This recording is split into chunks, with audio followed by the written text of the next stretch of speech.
Та бүхэн яг одоо эрүүл мэндийн яамны аль бие усны сайт дээрээс улсын эмнэлгүүд болох хавдар судлалын үндэсний төв, гэмтэл судлалын үндэсний төв, улсын 2 дугаар төв эмнэлгүүдийн удирдах зөвлөлд орох сонгон шалгаруулалт зарлагдсан байгааг харж байна. Энэ бол нэг үгээр бол эдгээр эмнэлгүүд Баян зүрх дүүргийн эмнэлэг, Скватер дүүргийн эмнэлгүүдтэй адилхан хувийн хөвшилд шилжин гэсэн үг юм. Ингэснээр мэдээж альва хувийн хөвшил ашигын төлөө ажилладаг учраас иргэдэд үзүүлэх үйлчилгээнүүд нь бүгд шахуу төлбөртэй болж нөгөө л мөнгө л байхгүй бол эмнэлгийн үйлчилгээ авах хэцүү цаг руу дөхөж байгаа гэсэн үг юм а. Энэ талаар салбарын үйлдвэрчний эвлэл болон эрүүл мэндийн даатгалын хяналт төрийн бус байгууллагын зүгээс ямар байр суурьтай байгааг хүргэж байна. Эрүүл мэндийн салбарын 56 мянган эмч эмнэлгийн ажилчид болвол одоо дэлхийн нийтийг хамарсан цар тахлын үед зогсолтгүй баг хамаг хүч чадлаа дайшлан ажиллаж байна. Тэгэхээр энд бол эмнэлгийн бие даасан байдал гэдгээр одоо эмнэлгийн тусламж үйлчилгээний хуулинд өөрчлөлт одоо оруулж тэр энэ бие даасан байдалт руу шилжиж байгаа. Энэ нь бол яг зүгээр дэлхийн нийтийн жишгийг дагуул зөв голдрлоор нь зөв хуулаа одоо нээлттэйгээр зөв явах юм бол бид нар буруу гэж үзэхгүй. Гэтэл бол өмнө нь одоо энэ гурван байгууллагаас өмнө 2019-20 онуудад бол улсын 1-р төв эмнэлэг, арсны өвчин судлалын үндэсний төв, улсын 3-р төв эмнэлгүүд гэсэн одоо яамны харьяаллын эмнэлгүүд бас эмнэлгийн бие даасан байдалд шилжчихэд ажиллаж байна л да. Тэгэхээр бодит байдал дээр бол бид нар одоо үйлдвэрчний байр суурь бол нийт ажилчин ангийн эрх ашигыг хамгаалдаг байгууллага учраас бие даасан байдлаар одоо байдал шилжснээрээ энэ эрүүл мэндийн салбарын ажилчдад сайнаар нөлөөлж байгаа юм бол өнөөдрийн байдлаар мэдгдсэн юм алга. Ялангуяа ажилчдын цалин хөлс нэмэгдээгүй, ажлын нөхцөл байдал сайжраагүй, ажлын орчин сайжраагүй, одоо салбарт ажиллаж байгаа ажилчдын наад захын хэрэгцээ шаардлага хангагдахгүй байгаа нь бол одоо өнөөдрийн энэ цар тахлын хүнд хэцүү үед энэ нь одоо зөв ч юм уу буруу ч юм уу гэсэн эргэлзээ төрж байна. Зүгээр одоо энэ өнөөдрийн байдлаар гэмтэл савгын үндэсний төв, энэ улсын одоо 2 дугаар төв эмнэлэг, хавдар судлалын үндэсний төвүүд одоо энэ эмнэлгийн бие даасан байдал руу шилжих шаардлага гарч байгаа юм бол нийт ажилчдад одоо нээлттэйгээр зарлаад ажилчид өөрсдөө оролцоод үйлдвэрчний оролцоотойгоор ингэж одоо үйл ажиллагаа явуулах юм бол зөв зүйтэй гэж үзнэ. Гэтэл өмнөх 3 байгууллага дээр одоо энэ эмнэлгийн бие даасан байдал руу шилжсэн байдал нь нээлттэй биш, ажилчид мэдээгүй энэ одоо төлөөлөл удирдах зөвлөлийнхаа гишүүдэд ямар хүмүүс байдгүй, хаанаас орсон одоо бидний эрх ашигыг хамгаалсан юм алгаа даргаа гэдэг одоо удаа дараа манай холбоонд гондол санал ирж байгаа л да тий. Тэгэхээр ерөнхийдөө бол юу юм байна тийм ээ? За яг олон улсын жишгийг харах юм бол зөв гэж үзэж байгаа ч манай нөхцөлд бол яг тэр олон улсын жишгтэй хүрч ажиллаж байгаа юм бол байхгүй учраас салбар үйлдвэрчний эвлэлээс бол ерөөд эсэргүүцсэн гэж ойлгож болох уу? Тийм ээ. Ер нь бол ялангуяа одоо дүүргийн эрүүл мэндийн төвүүд энэ сум орон нутгийн одоо эрүүл мэндийн даатгалаас 2021 онд оны 1 сараас эхлээд эрүүл мэндийн даатгалаас санхүүжилт авах энэ байгууллагууд маань эмнэлгийн бие даасан байдал руу шилжих юм бол хууль нь одоо үнэхээр нээлттэй биш. Энэ эмнэлгүүдийн одоо үе таалга хаагдах ийм хэмжээний байгаа юм. Зүгээр хөрсөн дээр Монгол улсын одоо хөрсөн дээр бодит байдал ямар байна гэхэд дүүргийн эмнэлгүүд маань бүгд зориултын биш байранд ажлын орчин нөхцөл муу, цалин хөлс бага ийм үед бол шууд энэ одоо эмнэлгийн бие даасан байдал руу орно гэдэг бол үнэхээр хөрсөн бэлтгэгдээгүй гэж холбооны зүгээс үзэж байгаа. Хэрвээ энд одоо орсноор төрүүчээсээ яаж ийм гэхээр ажил олгогч нар та нар энэ одоо бидний энэ хууль дүрмэнд нийцэж ажиллаж чадахгүй бол ажлаас гарах халагд одоо ажиллаж чадах хүмүүсийн авч ажиллуулна гэсэн. Энд бол хэн хохирох уу гэхээр ажилчаа анги одоо мэргэжлийн боловсон хүчин ард иргэдэл хохирно. Манай Монгол улсын одоо нийгмийн байдал ямар байгаа вэ? Ажилгүйдэл ямар байгаа вэ? Нийт хүн амын ихэнх нь одоо төлбөртэй эмчилгээ үйлчилгээ авч чадахгүй.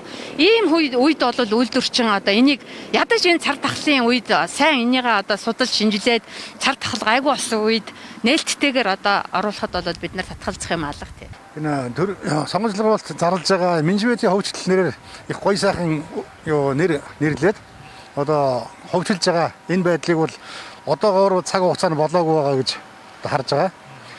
Яагаад болоогүй байгаа гэдэг шалтгаан нь бол нэгдүгээрт манайх улсын гадны орны хууль тогтоомжийг манайд үндсэн хуулиас одоо давсан хууль тогтоомжийг оруулж иж баталж байгаа.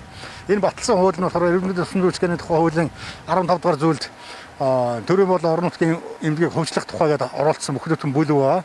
Энэ бүлэг маань өөрөө үндсэн хуулиас давтсан байгаа. Үндсэн хуулийн дээр юг заасан бэ гэхээр хүн амьд явах хэрэгтэй, эмнэлгийн тусламж үйлчилгээ авах хэрэгтэй.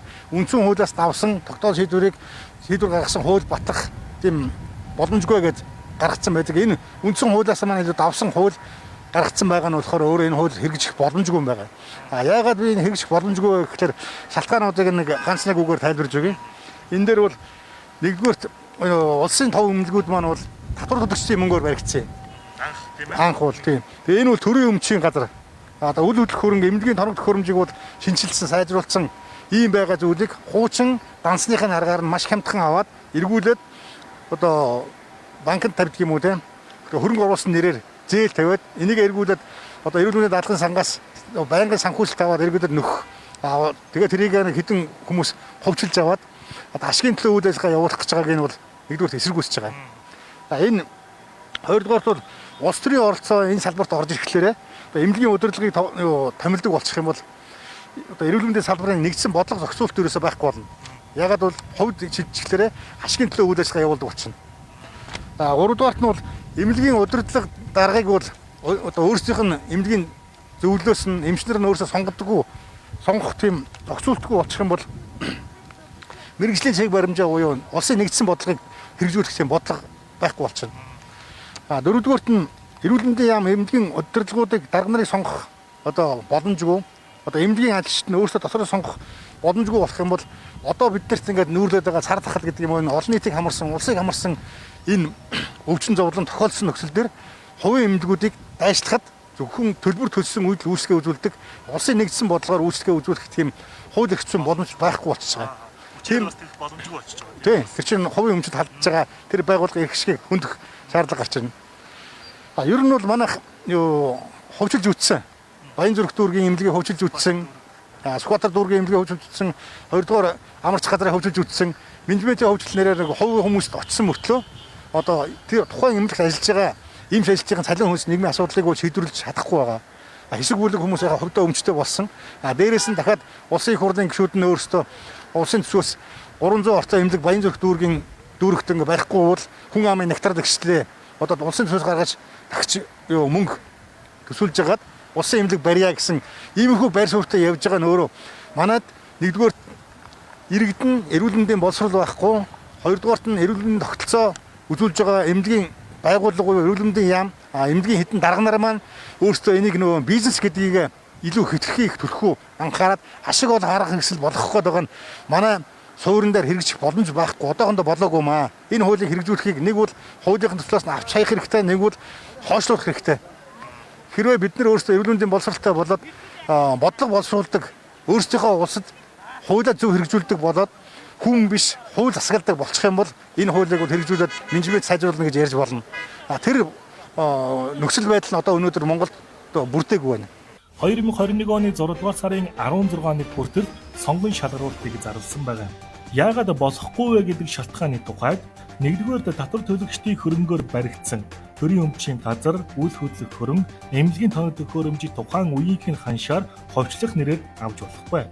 Хоёрдугаарт улс төрийнхний оролцоо ямар нэг салбарын дээр буюу эмнэлгийн удирдлагыг томилдог болвол эрүүл мэндийн салбарын нэгдсэн бодлого зохицуулалт удирдлаггүй болно. Гуравдугаарт эмнэлгийн даргыг удирдах зөвлөгөө сонгодог болчихвол мэргэжлийн удирдлага алдагдана. Дөрөвдүгээрт эрүүл мэндийн яам эмнэлгүүдийн дарга нарыг сонгох боломжгүй. Эмнэлгийн ажилчид өөрсдөө дотроосоо сонгох боломжгүй бол улсыг хамарсан цар тахал онц аюултай арга хэмжээнүүдэд эмнэлгүүдийг татан оролцуулах боломжгүй болж байгаа учраас дээрх ховчлолын тухайд яг одоо цаг нь биш гэдэг салбарын үйлдвэрчний эвлэл болон эрүүл мэндийн даатгуулагчдын хяналт төрийн бус байгууллагын зүгээс үзэж байгаа байр сууриа инхүү илэрхийлсэн юм а.